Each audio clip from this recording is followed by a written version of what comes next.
Hi. Well, I suppose it's time for another video. Yay!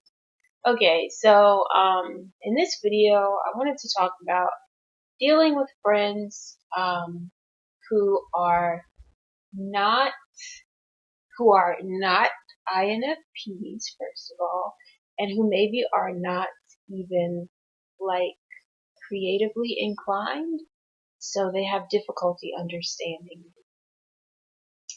And this is something I've thought about recently because it's something I've had to deal with a lot in my life. Because even though like my brother is super creative, and I think that he might be partially INFP. I think he has two personality types, which sounds odd. And I think one of them is INFP. So I do have that person in my family who understands me. But a lot of the other people in my family are not this way. And they even view taking personality tests and things like that as silly. So we're very, very different from each other, my family and I. And even my friends, too. A lot of the people who I'm closest to, they don't understand why I like to write stories. They think it's very strange.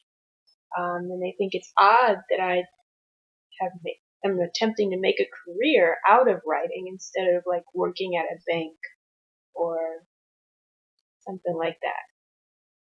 So I just want to talk about how to make the best of how to enjoy friendships with people who are different from us. Um, and at the same time, how to be true to ourselves and to make sure that we are treating ourselves in a healthy way. Okay. So one tip on there's three tips first of all, and one of them is to not let their misunderstanding of certain aspects of our personality, not let that misunderstanding force us to make like a turtle and hide that part of ourselves from them. Because the fact of the matter is that they are friends with us because they like us. If someone texts you and calls you and asks you to hang out with them on a regular basis, they like you. Now they may not like every single aspect of your personality. They may not understand it, but they do like you as a person. And to show that you care about them too, you would want to give your whole self to them. Like, be yourself when you're with them because that's who they like, you. Even if they don't understand certain parts of you. So to deal with that, the parts that they don't understand, what I'm trying to do is to gently introduce them to my world. Like, oh, and as I'm introducing them to my world, expect them to be confused. Don't expect them to love what I love because they probably won't understand where I'm coming from. To make this sound less vague, let me try and like put it in regular language. Um, okay, so I like to write science fiction, young adult books. Um, and let's say I have a friend who has never even attempted to write like a paragraph about her feelings. So she thinks that my loving to spend hours at a time writing about people who don't exist except in my imagination, she thinks that's really weird and that I might have a mental problem. So when I tell her that I enjoy doing this, like she'll ask me, so what did you do yesterday? And I'll say, oh, I spent like 5 hours working on my story and I'm almost finished. I'm so excited, la la la. And I'm getting all excited and she's like, Okay. That's really sad.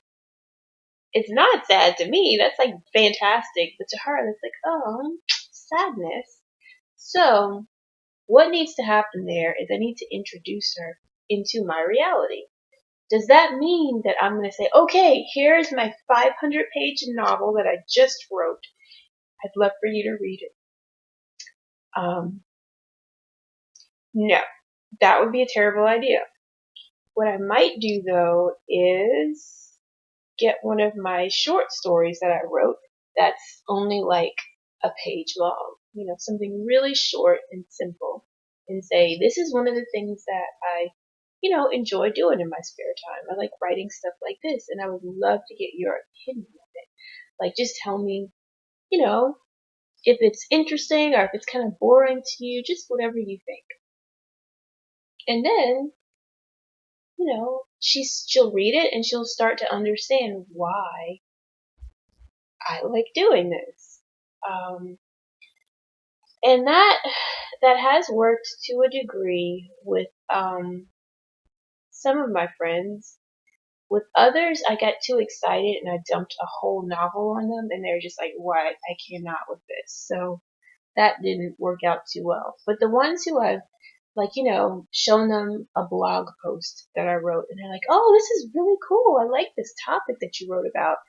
That helps because then they understand I'm not just some crazy person, but writing is an actual thing. You talk about issues that matter and you present those issues to the public for them to have opinions on it. It sparks conversations, and there's a point to being a writer. So, like, letting them in on that little part of my world helps them to understand me better, where I'm coming from. And it gives us something more to connect about as friends. So that's one tip, to not try to hide the aspects of ourselves that they might misunderstand, but instead to gently open the door a little bit and let them in to see why that part of us is so special. And you know what?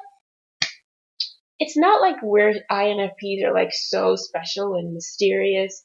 Everyone is mysterious. Everyone is deep. So there are my friends who aren't interested in like writing or other, really like creative pursuits. They might be athletic. I am not athletic at all. But when they want to go hiking or whatever, and they ask me tentatively, "Do you want to come?" Even though I know you don't really like it, I should say yes. I mean, not every time, obviously, that's crazy. But every once in a while, when they're trying to open up to me and show me parts of themselves that I don't completely understand, or that don't really match my personality, I should go ahead and give it a shot because I care about them.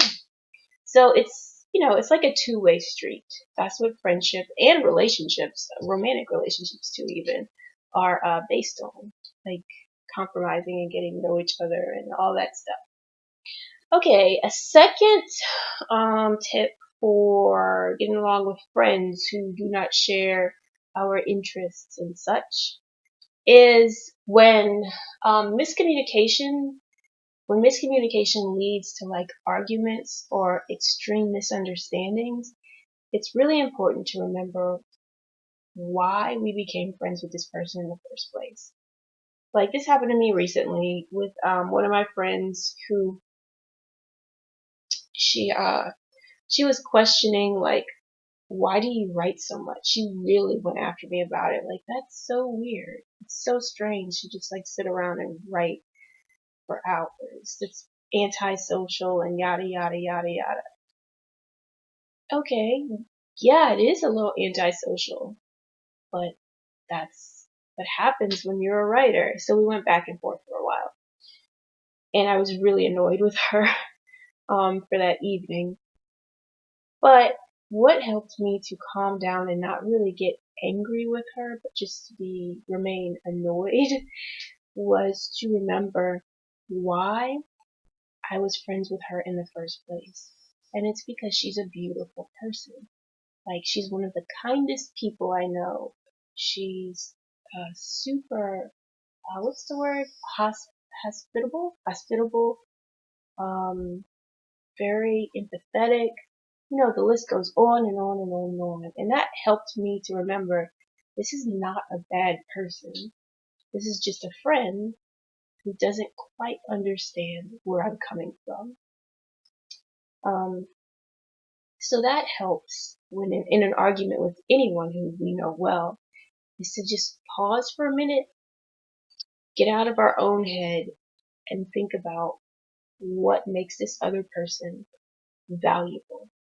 And that will help us to continue valuing them, even while we're kind of upset by the crazy things coming out of their mouth. So, yeah. Because, like, we all, you and I included, we all sometimes speak out of ignorance, and we say hurtful things to other people. That doesn't make us any less valuable as a human being. It just means that we're ignorant and we're saying stupid things for a little bit. So, everybody does that sometimes, and I just hit my leg really hard. That kind of hurt. Okay. The third piece of advice, excuse me, is to be kind always, but to take a break from them when we need to. And that sounds kind of mean, but I think this is something that's really important for INFPs especially. And I'm sorry, I keep burping. I don't know if you can tell by looking at me, but I've spent like most of this video just burping quietly. Anyways, this is really important for INFPs because like we do have to recharge our batteries, so to speak, quite a bit. And what that involves is being by ourselves and like sometimes just sitting and staring into space like a crazy person and thinking. What the point is to take long walks. That's a little bit more normal. But the point is that we do need a lot of alone time.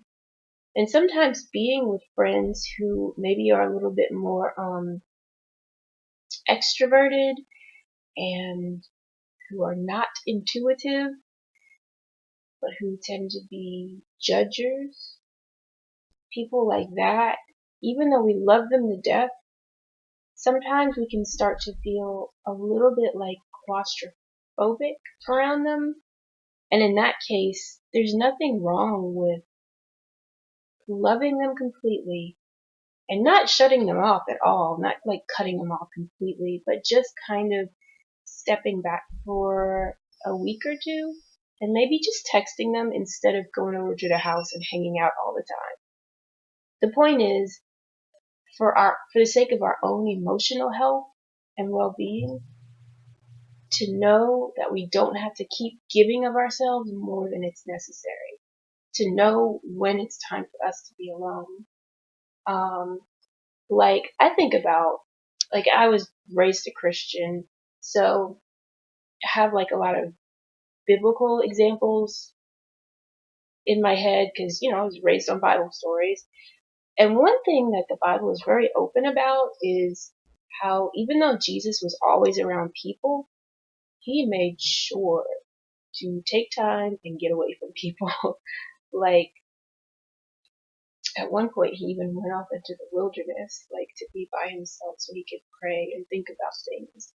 So there's nothing wrong with doing that. I mean, if Jesus did that, like, surely some INFP needs to do that, and it's perfectly fine. But at the same time, so that people don't worry about us, and so that we do also stay healthy in our relationships with others, we do still need to maintain some kind of contact with our friends. And even if it just means texting them every now and then to say, hey, just checking in to see what you're up to, that's all. And if they're like, oh, I'm going to a concert, you want to come? You don't have to. Just say, nah, I'm good. I just want to see how you're doing. That's all. So yeah, the point of that tip was to take alone time and get away from your friends when you need to. There's nothing wrong with that. I know I said just 3 tips, but I actually had one more. And this is something that's kind of helped me. While it's good to have all kinds of friends with all kinds of personality types, including those who don't understand us at all, it is also very important to include in our lives people who do understand and appreciate the weirder sides of our personality. And a great way to find those fellow weirdos is to join a meetup group like meetup.com. They have groups in every city just about, I believe, in the US. Groups for writers, groups for filmmakers, cartoon artists, any kind of art or even non-art uh, type of meeting arrangement.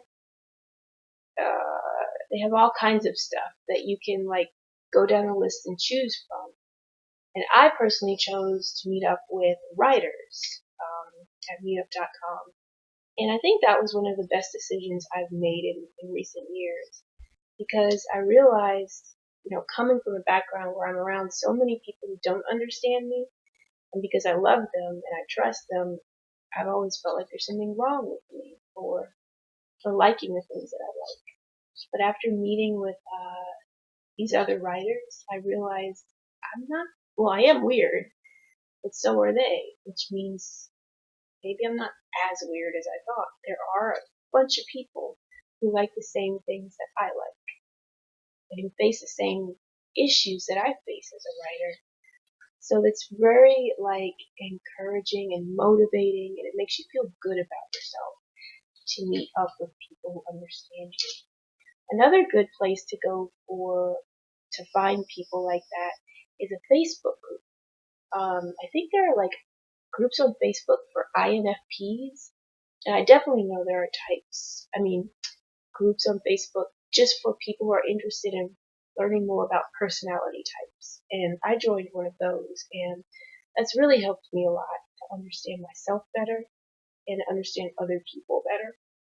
See, I keep burping. Oh, it's because I went to Chick-fil-A and got some of that lemonade, and it's really good, but it makes you burp. I'm sure you needed to know that. What else? Oh yeah, and another way to meet like-minded people, and this might be a little bit odd, but I think it works. It's worked for me before. Is to go to artsy fartsy festivals.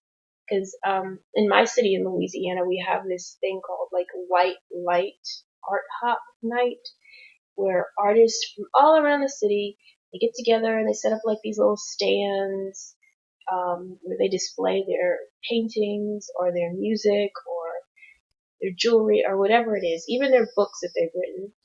And you get to meet them, talk to them, see what kind of art they make, and yada yada. And I've met a couple of people who I've interviewed on my blog. Actually, no, just one. I met one lady who I interviewed on my blog through going to the art hop, and we still keep in touch sometimes. So that's a great way to meet people who have interests, artists who have interests like yours, and to make lasting relationships with them, whether business or just friendship. So yeah,